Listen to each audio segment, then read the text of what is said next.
আজ বুঝি আমার প্রাসাদে শাহী বিরিয়ানি রান্না হচ্ছে। আহ ঠিক ধরেছেন জাহাপানা। আচ্ছা, আপনি বুঝলেন কি করে? বুঝবো না মানে?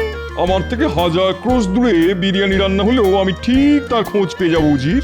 আহা আহা, কি সুগন্ধ! আমার দিল খুশ হয়ে গেল। সে তো পাবেনই জাহাপানা। এ তো আর যে সে বিরিয়ানি নয়, এ হলো নবাব বাহাদুরের জন্য বানানো শাহী বিরিয়ানি। আর সেটা বানাচ্ছে মুর্শিদাবাদের নাম করা নবাবের খাস রাঁধুনি আকবর। ঠিক বলেছে উজির, আকবর বড় ভালো বিরিয়ানি রাঁধে, যাকে বলে লাজবাব। আকবরের মতন বিরিয়ানি রান্না করতে আর কেউ পারে না। হ্যাঁ জাহাপানা, তাই তো আকবর আপনার প্রাসাদের খাস রাঁধুনি। এবার এসব ছেড়ে তাড়াতাড়ি আমার জন্য শাহী বিরিয়ানি নিয়ে আসতে বলো উজির। আমার যে বিরিয়ানির গন্ধ শুকে জিভ দিয়ে জল ঝরে পড়ছে, আর অপেক্ষা করলে ওই জলেই আমি শুদ্ধ গোটা মুর্শিদাবাদ ভেসে যাবে। এই কে আছিস? তাড়াতাড়ি জাহাপানার জন্য শাহী বিরিয়ানি নিয়ে আয়।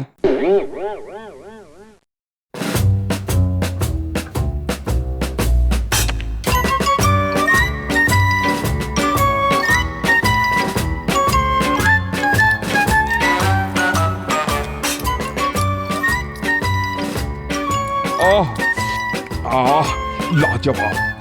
क्या बात, क्या बात, क्या बात! আমাদের জাহাপানা বড় ভালো মানুষ, বিরিয়ানি পেলে আর কিচ্ছুটি চায় না। না না না না না না, তুমি ভুল জানো উজির। আমার বিরিয়ানির সঙ্গে সঙ্গে কৃষ্ণচন্দ্রের কৃষ্ণনগর রাজ্যটাও চাই। যতদিন না কৃষ্ণচন্দ্রকে কারাগারে বন্দি করে কৃষ্ণনগর রাজ্যটা পুরোটা হাতে পাচ্ছি, ততদিন আমি শান্তিতে ঘুমোতে পারবো না উজির। বিরিয়ানির দিকে তাকিয়ে আমার মাথায় একটা বুদ্ধি খেলে গেছে উজির। এক্ষুনি আকবরকে ডেকে পাঠাও, জলদি। এক্ষুনি যাচ্ছি জাহাপানা।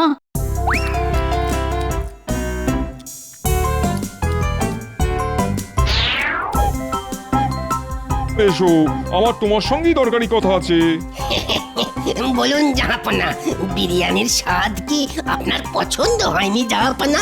হয়েছে হয়েছে হয়েছে, তোমার মতন সুন্দর বিরিয়ানি রান্না করতে আর কেউ পারবে না, তাই এই বিষয়ে আমার কোনো সন্দেহ নেই। তাহলে সমস্যাটা কোথায় জাহাপানা? আমি আকবরের বানানো বিরিয়ানি খেয়ে খুব খুশি হয়েছি, তাই আমি খুশি হয়ে আকবরকে 1 মাসের ছুটি দিলাম। যাও। জো হুকুম জাহাপনা।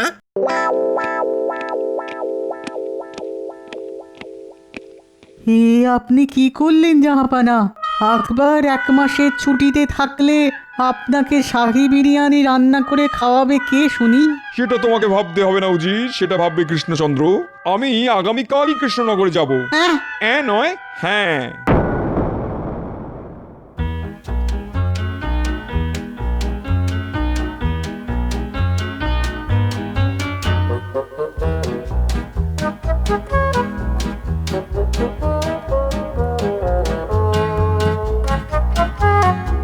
যতদিন গোপাল আছে ততদিন আমি যত ভালোই কাজ করি না কেন, মহারাজ কিছুতেই আমার প্রশংসা করে না।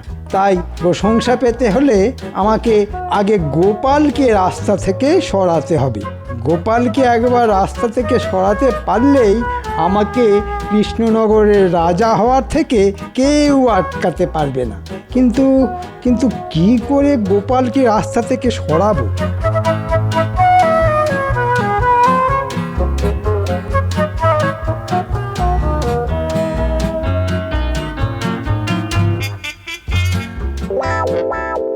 শয়তানের নাম নিতে না নিতেই শয়তান হাজির। এই রাজ্যে সবাই আমাকে কত ভালোবাসে, কত সম্মান করে, আর তাদের মধ্যে সব থেকে আগে হলো আমার নাতি নাতনিরা। তাই এই বিপদের দিনে ওরা আমার পাশে থাকবে না, সেটা কি হয়? বিপদ? কিসের বিপদ? গোপাল আবার কি বিপদে পড়লো? না না, এটা আমাকে জানতেই হবে। গোপালের পিছু নিয়ে দেখি তো।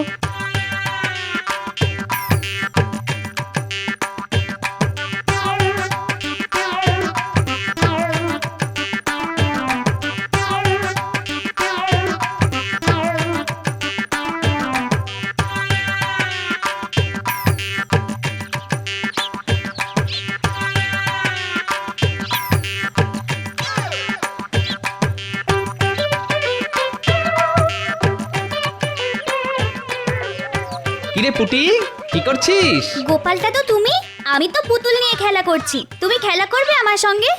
না রে পুটি, এখন খেলার সময় নেই, আমাকে রাজসভায় যেতে হবে। আসলে তোর দিদা গতকাল বাপের বাড়ি চলে গেছে বুঝলি, এদিকে আমি একা মানুষ, তাই আর রান্না বান্না চাপাইনি। দেখি রাজসভা থেকে ফিরে ওই চালে ডালে কিছু একটা বসিয়ে দেবো।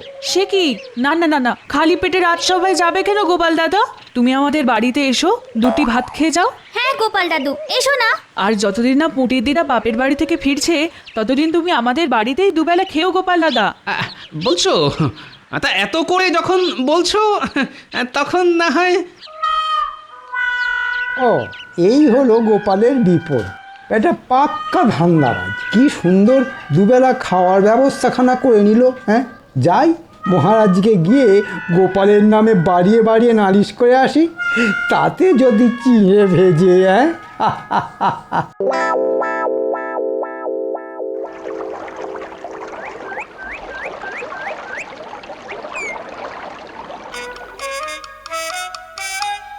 কি ব্যাপার, গোপাল রোজ দেরি করে মানছি, কিন্তু আজ আবার মন্ত্রী গেল কোথায়? সেটাই তো, আমাদের মন্ত্রী মশাই তো সবার আগে রাজসভায় আসেন, আজই শুধু এলেন না। মন্ত্রী মশাইয়ের কি আবার শরীর টরীর খারাপ করলো? মহারাজ, মহারাজ, কি হলো মন্ত্রী, এতক্ষণ ছিলে কোথায়? সে কথাই তো বলতে এলাম মহারাজ। গোপালের বউ গোপালকে ছেড়ে বাপের বাড়ি চলে গেছে, তাই গোপাল পুঁটির বাড়িতে গিয়ে কান্নাকাটি শুরু করেছে, আর চোখের জল দেখিয়ে ঠিক দুবেলা খাবার ব্যবস্থা করে নিয়েছে। গোপাল কি ধরিবাজ লোক, শুধু একবার ভাবুন মহারাজ। মন্ত্রীমশাই, আমার মনে হয় আপনার কোথাও ভুল হচ্ছে। আমি যতদূর জানি ওই পুঁটিদের বাড়ির সঙ্গে গোপালের বাড়ির খুব ভালোই সম্পর্ক, তাই গোপাল। তুমি কিছুই জানো না বিজ্ঞান। না না, গোপাল এটা মোটেই ভালো কাজ করে। আজ গোপাল আসুক রাজসভায়। আগে গোপালের নাম নিলেন আর গোপাল হাজির মহারাজ। এবার জমবে খেলা। ঠিক জায়গায় আগুনটা ধরিয়ে দিয়েছি। এবার দেখো গোপাল, মহারাজ তোমাকে করবে তিরস্কার আর আমার করবে প্রশংসা। গোপাল, শুনলাম তোমার গিনি বাপের বাড়ি চলে গেছে বলে তুমি পুঁটির বাড়িতে দুবেলা করে খাবে। হ্যাঁ, আপনার কানে এই খবরটাও পৌঁছে গেছে? বাহ, আমাদের মন্ত্রী মশাই হাওয়ার গতির থেকে কম যান না দেখছি। তুমি ঠিক ধরেছো, এই খবরটা আমাকে মন্ত্রী দিয়েছে। ছি ছি গোপাল, তুমি আমার বিপদের দিনে সবার আগে ঝাঁপিয়ে পড়ো, আর তোমার বিপদের দিনে তুমি একবারও আমার কাছে পর্যন্ত এলে না। এ আপনি কি বলছেন মহারাজ? ঠিক বলছি। না না গোপাল, আজ থেকে পুঁটির বাড়িতে নয়, তুমি রাজ বাড়িতে এসে দুবেলা খেয়ে যাবে। এই যে মেঘ না চাইতেই জল। ধন্যবাদ মন্ত্রী মশাই, সবই হয়েছে আপনার জন্য। যা, গোপালের ক্ষতি করতে গিয়ে অজান্তে সাহায্য করে ফেললাম। ঠিক আছে মহারাজ, আমি দুবেলা এসে রাজবাড়িতে খেয়ে যাব। বাবা, রাজসভায় ঢুকতে না ঢুকতেই খাবার নিয়ে আলোচনা শুনতে পেলাম বলে মনে হলো। নবাব বাহাদুর আপনি? এই তো নবাব বাহাদুর এসেছেন, আর যখন এসেছেন তখন একটা না একটা ঝামেলা না পাকিয়ে কিছুতেই যাবে না। কেন কৃষ্ণচন্দ্র, অবাক হলে বুঝি? না মানে থাক থাক, ওসব মানে থাক। বড় বিপদে পড়ে তোমার কাছে এলাম, একমাত্র তুমিই পারো আমাকে এই বিপদ থেকে উদ্ধার করতে। তাই নাকি? বেশ বেশ, বলুন নবাব বাহাদুর, আমি চেষ্টার ত্রুটি রাখবো না, কথা দিলাম। সবার সামনে বলা যাবে না। তুমি আমার সঙ্গে রাজবাড়ির বাগানে চলো, ওখানেই আমি তোমাকে আমার সমস্যার কথা বলবো। আচ্ছা, আজ তবে রাজসভা এখানেই শেষ হলো, তোমরা যে যার বাড়ি ফিরে যাও, বাড়ি ফিরে যাও। না না, একটা গন্ডগোল আছে বলে মনে হচ্ছে। এক্ষুনি বাড়ি যাওয়া উচিত হবে না। এবার বলুন নবাব বাহাদুর, আপনি কি বিপদে পড়েছেন, আর আমি আপনাকে সেই বিপদ থেকে কিভাবে উদ্ধার করতে পারি? আসলেই হয়েছে কি, তুমি তো জানো কৃষ্ণচন্দ্র, আমি কেমন খাদ্যরসিক মানুষ। ভালো ভালো খাবার ছাড়া আমার একটা দিনও কাটতে চায় না। কিন্তু গতকাল আমার দরবারের খাস রাঁধুনি আকবর মাসখানেকে ছুটি নিয়ে দেশের বাড়ি চলে গেছে। সে কি? হ্যাঁ, সেইখানেই তো বিপদ। আকবর খুব সুন্দর বিরিয়ানি রান্না করতো। আকবরের বানানো শাহী বিরিয়ানি দেখলেই আমার জিভ থেকে জল ঝরে পড়তো। কিন্তু এখন আমাকে ওই শাহী বিরিয়ানি রান্না করে খাওয়াবে কে? তাই তো আমি ছুটে এলাম তোমার কাছে। তুমি আমাকে এমন একটা রাঁধুনি খুঁজে দাও যার তৈরি শাহী বিরিয়ানি দেখলেই আমার জিভ থেকে জল ঝরে পড়বে। সে কি, মানে কৃষ্ণনগরে এমন রাঁধুনি পাবো কোথায়? কেন কেন কৃষ্ণনগরে কেউ বুঝি বিরিয়ানি রাঁধতে পারে না? হ্যাঁ, পারে, কিন্তু এখানে ওই বিরিয়ানি খাওয়ার চলটা মুর্শিদাবাদের মতো অত নেই। তাই মানে আমি কোনো কথাই শুনতে চাই না কৃষ্ণচন্দ্র। তোমার হাতে মাত্র একদিন সময়। আগামীকালের মধ্যে যদি এমন রাঁধুনি খুঁজে পাও যার বানানো বিরিয়ানি দেখলে আমার জিভ থেকে জল ঝরে পড়ে, তাহলে এই যাত্রায় তুমি বেঁচে যাবে। না হলে আমি তোমাকে সারা জীবনের মতন কারাগারে বন্দি করে রাখবো, এই বলে দিলাম। হ্যাঁ, রাঁধুনি না পেলে কারাবাস। চিন্তা করবেন না মহারাজ, আমি তো আছি। আমি ঠিক ভালো রাঁধুনি খুঁজে বার করব। তবে দেরি নয় মন্ত্রী, তুমি এক্ষুনি খোঁজা শুরু করো। কিন্তু মহারাজ, খোঁজার জন্য তো কিছু এই নাও, এই নাও। আমি আমি এক্ষুনি যাচ্ছি মহারাজ, এক্ষুনি যাচ্ছি। আমি কালকের দিনটা তোমার প্রাসাদেই থাকবো কৃষ্ণচন্দ্র। তুমি রাঁধুনি খুঁজে পেলে তাকে দিয়ে বিরিয়ানি রান্না করিয়ে আমার ঘরে নিয়ে এসো। আমার যদি পছন্দ হয় তাহলে আমি তাকে নিয়ে মুর্শিদাবাদে ফিরে যাব, বুঝলে? চলো উজির। আরে, এ আবার কেমন বিপদ! এমন বিরিয়ানি রান্না করতে হবে যেটা দেখে নবাব বাহাদুরের জিভ থেকে জল টুপিয়ে পড়ে। যেটা ভেবেছিলাম সেটাই দেখছি সত্যি হলো। কিন্তু কিন্তু যাই, বাড়ি গিয়ে একটা ঘুম দিই। একটা না একটা পথ তো নিশ্চয়ই আছে নবাব বাহাদুরকে খুশি করার জন্য। এবার মহারাজের কারাবাস হবে, আর নবাবের সঙ্গে হাত মিলিয়ে আমি বসবো কৃষ্ণনগরের সিংহাসনে। কিন্তু মহারাজের কাছ থেকে মোহর যখন নিয়েছি, তখন কয়েকজনকে তো ধরে নিয়ে যেতেই হবে।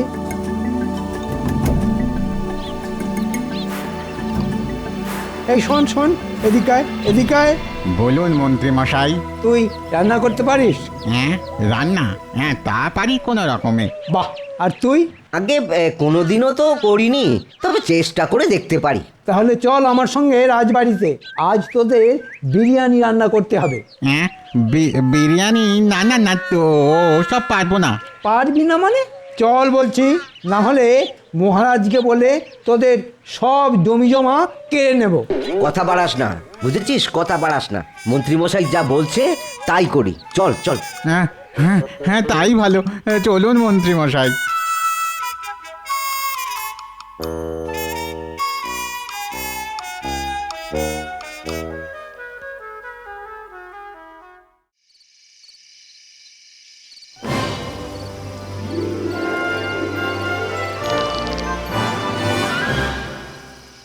আহা, জব্বর ফন্দি এঁটেছেন জাহাপানা আপনি। কৃষ্ণচন্দ্রের মুখ তো পুরো পোড়া বিরিয়ানির হাঁড়ির মতো দেখতে লাগছিল। দাঁড়াও উজির, এখনো কৃষ্ণচন্দ্রের হাতে কালকের দিনটা আছে। এবার আমি কৃষ্ণচন্দ্রকে বিরিয়ানির হাঁড়ির ভেতরে ঢুকিয়ে সেদ্ধ করেই ছাড়বো। কিন্তু জাহাপানা, কৃষ্ণচন্দ্র যদি গোপালের সাহায্য নিয়ে এমন কাউকে ধরে নিয়ে আসে যে সত্যি সত্যি ভালো বিরিয়ানি রাঁধতে পারে, তখন কি হবে? বিরিয়ানি খাবো তো আমি, আর সেই বিরিয়ানির স্বাদ যতই ভালো হোক আমি নিজের মুখে কিছুতেই স্বীকার করব না। আমাদের জাহাপানার লাজবাব বুদ্ধি, পুরো শাহী বিরিয়ানির মতন।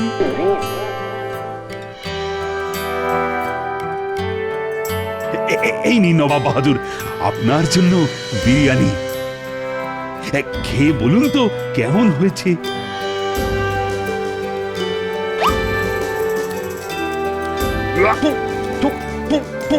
জঘন্য! হ্যাঁ, তাহলে একবার এই থালার বিরিয়ানিটা চেখে দেখুন।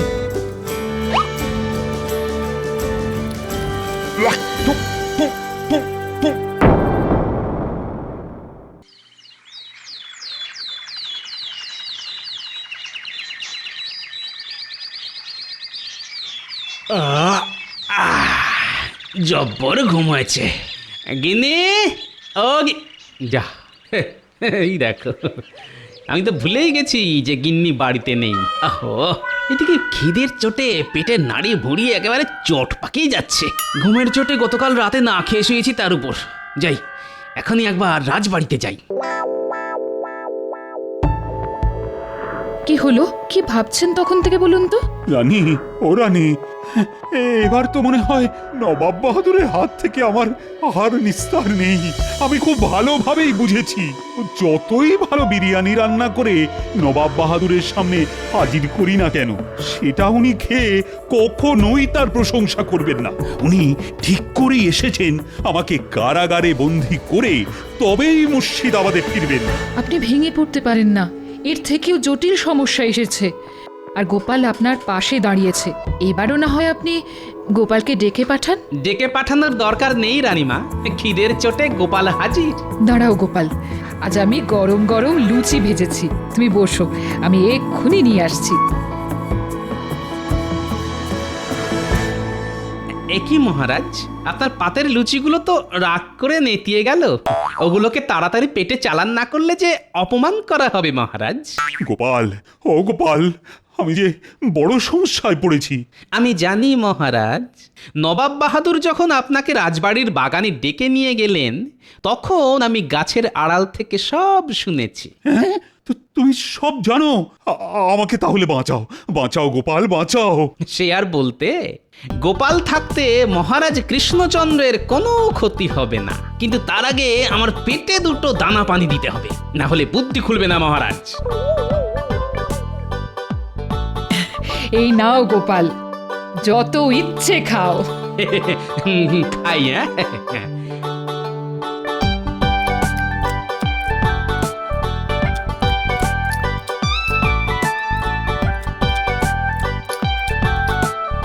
এবার পেট ভরেছে গোপাল? না মহারাজ।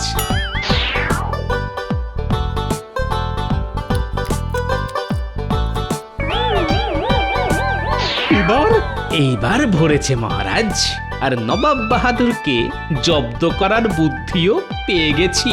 হ্যাঁ, তুমি সত্যি পারো বটে গোপাল।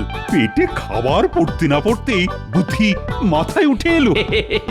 কি করব মহারাজ, খালি পেটে থাকলে বায়ু মাথায় ওঠে, আর ভর পেটে থাকলে বুদ্ধি। এটাই তো জগতের নিয়ম। বেশ বেশ, এবার এবার তোমার মাথায় কি বুদ্ধি এলো, একটু খুলে বলো শুনি। বলবো না মহারাজ, রাঁধবো। আমি নিজে হাতে নবাব বাহাদুরের জন্য বিরিয়ানি রান্না করব। আমি রাজবাড়ির রান্নাঘরে গেলাম মহারাজ। আপনি শুধু প্রহরীদের দিয়ে আমার নাতি নাতনিদের কাছে একটা খবর পাঠিয়ে দিন। ওদের বলুন তাড়াতাড়ি এসে যেন ওরা একবার আমার সঙ্গে দেখা করে।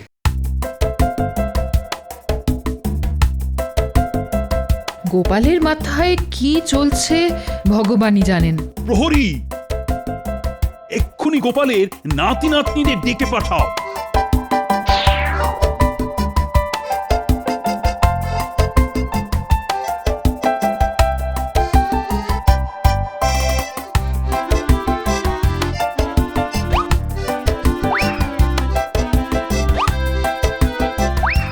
গোপাল দাদু, আমাদের ডেকেছ? হ্যাঁ, একটা কাজ আছে। যা, ছুটে গিয়ে নিয়ে আয়, আর বেছে বেছে পাকাগুলো আনিস কিন্তু। আচ্ছা গোপাল দাদু। গোপালটা সেই কখন রান্নাঘরে ঢুকেছে, এখনো পাত্তা নেই। মহারাজ, গোপাল কোনোদিন নিজের হাতে জল গড়িয়ে খায়নি। ও কি পারবে শাহী বিরিয়ানি রান্না করতে?